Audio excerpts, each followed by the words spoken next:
కదా అక్కడ. అంటే కాకపోతే అప్పుడు చైర్మన్ గా ఆయన ఉన్నారు కాబట్టి ఆయన అదే లెక్క అయితే చంద్రబాబు గారు ఇప్పుడు సీఎంగా ఉన్నప్పుడే కదా స్కిల్ డెవలప్మెంట్ కుంభకోణం.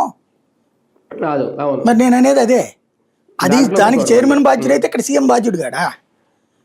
క్యాబినెట్ లో తీసుకున్న నిర్ణయం ఇక్కడ, అక్కడ కూడా బోర్డులో తీసుకునే నిర్ణయమే. ఇక్కడ ఒక అధికారుల కమిటీ వేశారు, అక్కడ కూడా బోర్డులో ఒక కమిటీ వేశారు. మరి ఆ కమిటీ వాళ్ళు బాధ్యులు అవ్వాలి కదా. ఇక్కడ ఇలా అక్కడ ఇన్వాల్వ్ చేయాలి, అదే ప్రయత్నం ఇప్పుడు.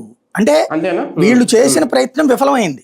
దేవుడు వాస్తవం ఇందులో రాజకీయం లేదని ఆ దేవుడు ఆశీర్వాదంతో జరిగినటువంటి విచారణ అనుకోవాలి సిబిఐ దర్యాప్తు.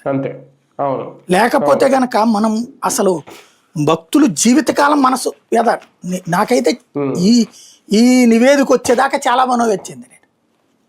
ఎందుకంటే విషయం తెలియదు, అదే వాళ్ళ కర్మ.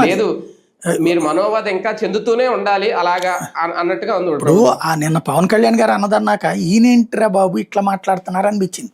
ఎందుకంటే తటస్థుడు అనుకుంటాం, నిజాయితీగా అనుకుంటుంటే. సిబిఐ అంట ఆ విచారణలోనంట భక్తుల సెంటిమెంట్లు గాయపడతాయేమో అని చెప్పేసి రాయలేదట. ఏం మాట అది?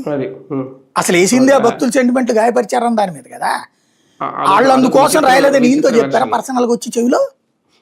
ఈయన ఊహించేస్తాడు అట్లాగే. ఎలాగే ఈయన సనాతనం గురించి మాట్లాడుతున్నాడు, భక్తులకు సంబంధించిన సెంటిమెంట్తో కూడిన అంశం.